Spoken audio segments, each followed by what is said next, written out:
Europe 1. Le journal de 8h, Maël Hassani. Bonjour Maël. Bonjour Thomas, bonjour à tous. Les habitants de Condé-sur-Lescaut excédés. Plusieurs quartiers de cette ville de la banlieue de Valenciennes sont plongés dans le noir à cause de vols de câbles de cuivre. En plus des désagréments au quotidien, la facture des réparations est particulièrement salée pour la commune. Le correspondant d'Europe 1 dans le Nord, Maximilien Carlier, s'est rendu sur place pour Europe 1.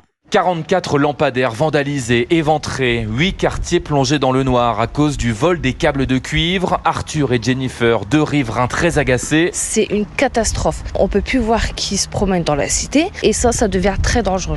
Il fait noir, on sort plus parce qu'on ne sait pas sur qui on peut tomber. Avant, on pouvait discuter avec les voisins et tout, mais là, dans le noir, vous allez discuter avec qui ? Plus de vie de quartier, insiste-t-il. Des habitants qui dorment la fenêtre ouverte pour entendre le moindre bruit suspect.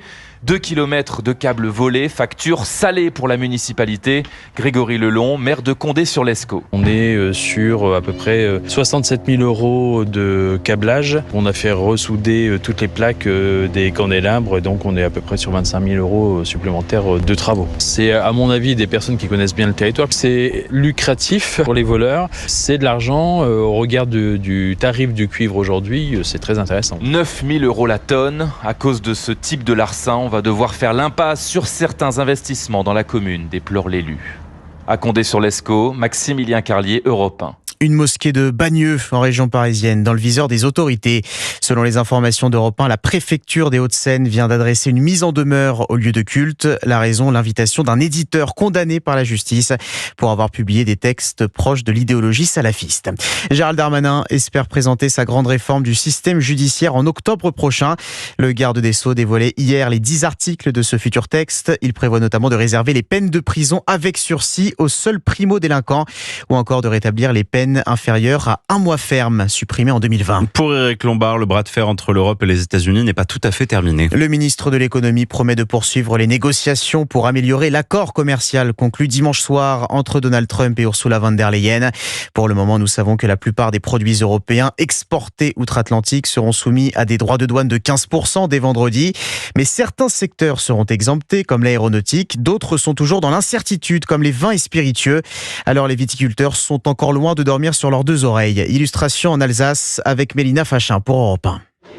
Au domaine Jancy, Paris-Beauvillé, 1 bouteille sur 10 part vers les États-Unis. Alors 15% de frais de douane supplémentaires porteraient un coût rude à l'entreprise, confirme Céline Sipp, la propriétaire. Presque 10% de notre chiffre d'affaires, c'est quand même énorme. C'est plusieurs dizaines de milliers d'euros de pertes entre globalement 20 et 30 000 € par an. Elle serait obligée de rogner sur ses marges. La viticultrice envisage aussi de se concentrer sur d'autres marchés à l'export. On a des contacts sur quelques pays asiatiques et puis on essaye en Australie. Mais 15% de taxes, c'est toujours mieux que 30. Céline Sipp essaye de rester positive et prudente. J'espère que ça n'impactera pas le marché. Et effectivement, c'est plutôt une bonne nouvelle. Parce que, voilà, avec le président américain, on ne sait jamais à quoi se fier. Et elle espère surtout que les vins seront finalement épargnés par ces surtaxes. Nous, on serait effectivement les plus heureux si ça pouvait encore diminuer. Effectivement, ça serait une très très bonne nouvelle. Ouais. Une décision concernant spécifiquement les vins et spiritueux doit être prise dans les prochains jours, selon la Commission européenne. Beauvillé, Mélina Fachin, Europe 1. Et les organisations patronales ainsi que les fédérations des filières économiques concernées par les droits de douane américains seront reçues demain à Bercy par les ministres de l'économie et des affaires étrangères. Une fusillade dans un gratte-ciel de Manhattan la nuit dernière. Un tireur solitaire a ouvert le feu dans un bâtiment qui abrite notamment les sièges de la Ligue de football américain et du géant de la finance Blackstone. Bilan, au moins 4 morts dont un policier. L'assaillant s'est suicidé. Selon les autorités, il souffrait de troubles psychiatriques. En Ukraine, au moins 20 morts dans des frappes russes cette nuit. Oui, une série de bombardements dans les régions de Zaporijjia et de Dnipropetrovsk. La guerre se poursuit malgré le changement de ton de Donald Trump vis-à-vis de Vladimir Poutine. Le président américain exhortait mi-juillet son homologue russe à mettre fin au conflit dans un délai de 50 jours sous peine d'imposer des sanctions massives aux partenaires de Moscou. Ultimatum écourté hier, Antoine Bienvaux. Oui, Donald Trump laisse entre 10 et 12 jours à Vladimir Poutine pour arrêter la guerre en Ukraine. Le président américain accentue ainsi la pression sur son homologue russe 15 jours seulement après avoir donné un premier ultimatum de 50 jours pour faire cesser les combats. Trump évoque notamment d'éventuelles sanctions secondaires contre des pays qui achètent des produits russes comme des hydrocarbures.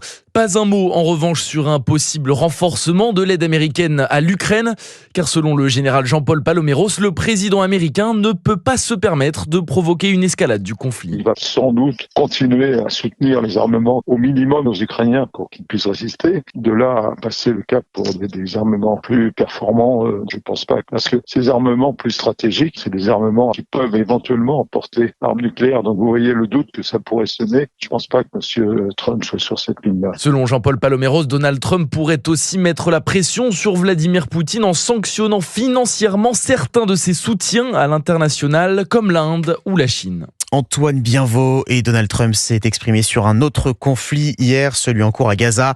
Le président américain s'est notamment engagé à ouvrir des centres de distribution alimentaire dans l'enclave palestinienne.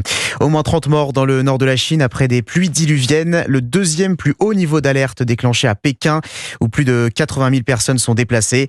Le gouvernement débloque 42 millions d'euros pour organiser les opérations de secours. Vous écoutez Europe 1, il est 8h05. C'est un rendez-vous comparable aux Journées mondiales de la jeunesse. Oui, le jubilé des jeunes vient de débuter à Rome. Un rassemblement organisé dans le cadre de l'année sainte et qui doit attirer jusqu'à dimanche près d'un demi-million de fidèles venus du monde entier. 20 000 Français sont de la partie.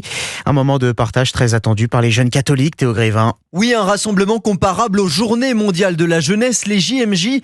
Mais le jubilé, lui, n'intervient que tous les 25 ans lorsque l'Église catholique fête l'année sainte. D'où l'affluence importante, un demi-million de jeunes professionnels et étudiants présents à Rome. Elisabeth, 17 ans, est membre du diocèse de Lille. Ça permet de reconnecter avec ma foi et aussi de rencontrer des gens qui potentiellement n'ont pas la même intensité de croyance ou qui ont des points de vue différents. Tout le monde est là pour la même chose et c'est assez impressionnant. C'est très humain et c'est très beau à voir. Et comme elle, 650 jeunes du diocèse participent à ce jubilé, tous impatients de rencontrer le nouveau pape Léon XIV. Il s'adressera à la jeunesse catholique pour la première fois. Léontine, présente à Rome depuis hier, attend un message bien précis. On vient en pèlerin d'espérance, donc pour moi c'est surtout un message d'espérance dans un monde source de nombreux conflits. Aller à sa rencontre, c'est assez impressionnant parce que c'est une image, une figure qui est très inspirante. Un rassemblement qui se veut aussi festif à l'image du premier événement prévu aujourd'hui, un tournoi de ping-pong et de billard entre les jeunes des 146 pays représentés. Théo Grévin, l'incendie déclenché par l'utilisation d'une meuleuse pour des travaux de soudure dans l'Hérault hier a finalement été fixé en début de soirée. 320 hectares parcourus par les flammes sur la commune de Cornon-Sec au sud de Montpellier. Aux portes de Marseille, un feu a détruit une dizaine d'hectares de végétation au Pen Mirabeau et à Septem-les-Vallons, perturbant le trafic aérien et la circulation sur 2 autoroutes. Et il est entré dans nos cœurs il y a un an, remportant 4 médailles d'or aux Jeux Olympiques de Paris. Léon Marchand fait cette semaine son grand retour en compétition. Le nageur français entrera en lice demain au championnat du monde de natation à Singapour. Évidemment, personne n'imagine un échec après de telles performances l'été dernier. Christopher Filoc, le Toulousain, va tenter de briller sur 2 courses. Oui, l'occasion pour Léon Marchand d'étoffer un peu plus son palmarès mondial qui compte déjà 5 titres. Le Français n'a pas caché sa joie en conférence de presse. C'est le meilleur moment de l'année en fait. Je suis excité, j'ai bien préparé mes dernières semaines.